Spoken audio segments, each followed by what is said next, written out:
Hello friends, myself Amin and I welcome you to my informative channel Amin's channel. Today I'll take you to one of the oldest dwelling of prehistoric human being, that is called Cairns Cavern. The greenery which is visible above the entrance is the top of the same limestone hill under which the cavern is situated. It is a private property, so they have developed it into a shopping complex to cater the tourists and visitors, and we have to go through this entrance only, and it is the storehouse of many tools, artifacts and fossils of our forefathers. Visuals are huge and I will try to show the part only related to human evolution. It is a 40 minutes guided tour to the cavern, and enter cavern is AC. Yes, we have entered the cavern. It is the main arched gate, and we will gradually go to the place where maximum number of fossils are found.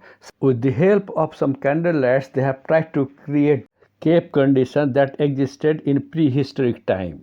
The cave is full of visitors, and you can see now around some fire, some people are sitting. These are the dummies of prehistoric man. And not only that, famous excavators and geologists, archaeologists, their model is also their full size model, as if in their working condition they are doing some work there. There are so many, but I will show only William Pengeli. He is the main architect of this cave, and he has discovered about 80,000 fossils in this cave. And to acknowledge his great work, many royals from Netherlands, England and even from France, Napoleon III, have visited his house. In the meantime, we can see some fossils of cave bears which are found in this cave, and this is the artist's imagination about the cave bear. And Mr. Panjali stayed in Torbe for 40 years and continuously worked in Cairns Cavern for 15 years. Different fossils you can see, many of them are leveled as far as possible. In addition to different fossils, I'll continue to give some useful informations about who is who of this Cairns Cavern. For thousands of years, natural treasures of Cairns Cavern attracted explorers, and earliest among them to venture into the cave was William Petrie in 1571 and Robert Hedges in 1688, and they have inscribed their names in the cave wall, which can be seen even today. Some of the equus bone or horse bone are in display, you can see it. And now tour guide is showing a saber tooth of a cat, which is considered to be the earlier stages of present day tiger. At those time it was very smaller in size, and that is discovered in cave only. And in his hand now you can see a flint tool which was used by cave dwellers, and now he is showing a full grown skull. It is of Neanderthal's skull, but as a matter of fact, this was not discovered here. It was discovered in Neanderthal in Germany. It is a model only, but here one maxilla, which is upper jawbone with 3 teeth intact of Neanderthals, was discovered by Arthur Ogilvy in 1927. The age shown as 41,000 to 44,000 years as per carbon dating, and this is considered as one of the best finds to track the human evolution. And this prime finding is in display in Torquay Museum, where Mr. Ogilvy was a curator. After Mr. Pengeli's huge find of fossils, people lost interest in excavation. But suddenly in 1920, a skull was discovered from outside the cave in a crack in limestone, and its age was proved as 15,000 years by carbon dating. Other prominent explorers are John McHenry, who was a priest in Tor Abbey, and he has an interest to study ruins. So he made exploration and came out with some tools and bones. And as he was a priest from the Tor Abbey, the most powerful and rich monastery during those times, he could not accept many things easily. But later he accepted that humans had lived in the caves thousands of years ago, before the generally accepted date of humankind's origin according to Holy Book Bible. You can see full-grown bones of rhinoceros and bears.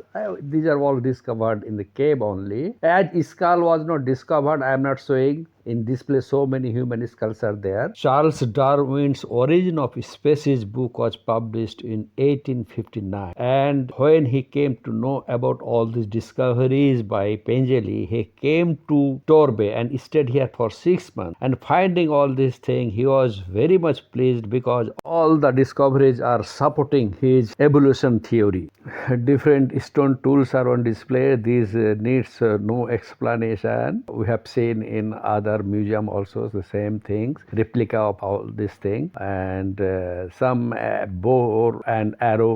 All these things are also kept. You will see gradually. And discovery of all these things was always full of controversy. So Pengeli adapted a new method of recording all these things, a three-dimensional mapping, and he took only few very dependent helpers and recorded meticulously what is the location of finding, what is the height, and how what is the depth, and in what sediment is embedded like this. And by this he could minimize some problems because social and religious issues were against this scientific investigation. Now we can see in place some of the fossils and also broken stalagmites, stalactites. These are damaged or broken during the process of excavation while making the passage to reach the cavity or the cavern. It is full of sediments, rocks, and other things. The cave is within limestone, and this limestone is found in a shallow sea. The limestone is Torquay limestone of Devonian age. Exact age is 388 to 393 million years, and after 150 million years after the formation of this limestone, the cave was formed. Knife, stone hammers,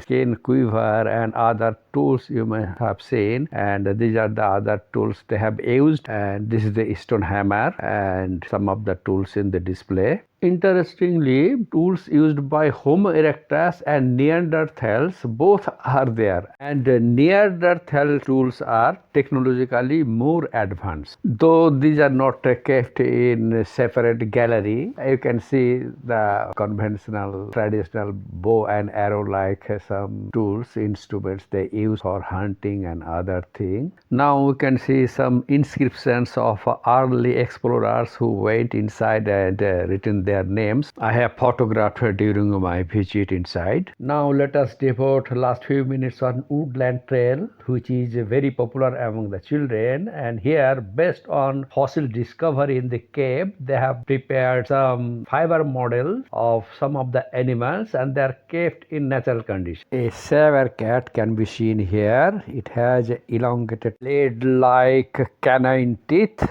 from upper jaw, and now it is extinct. Now another saber-toothed cat. It appears to be the forefather of modern-day tiger. It is woolly mammoth, very common in every geological museum. Its whole body is full of hairs or wool to protect themselves from the icy cold temperature. Next is Irish elk. It is an antelope-like animal. And the last animal model is wild horse. Okay friends, now with this we are coming to the end of this video, and this Kent's Cavern is the site where so much scientific work has been done and visited by the legends. Study on evolutionary trend of many animals and man was carried out based on the findings of the fossils from this cave. Some added information: Agatha Christie was born in Torbay, and his father was a very powerful member of Tor Abbey, and Tor Abbey financed all the excavation work. Surprisingly, though all the findings are in contradiction to the belief of churches. In the detective fiction, The Man with the Brown Suit, Agatha Christie has mentioned Kent's Cavern in this story. Before I take leave friends from you, I request you kindly to subscribe and like the video so that original and genuine information from the site reach you directly. And thank you very much for watching the video. Till then, take care and bye.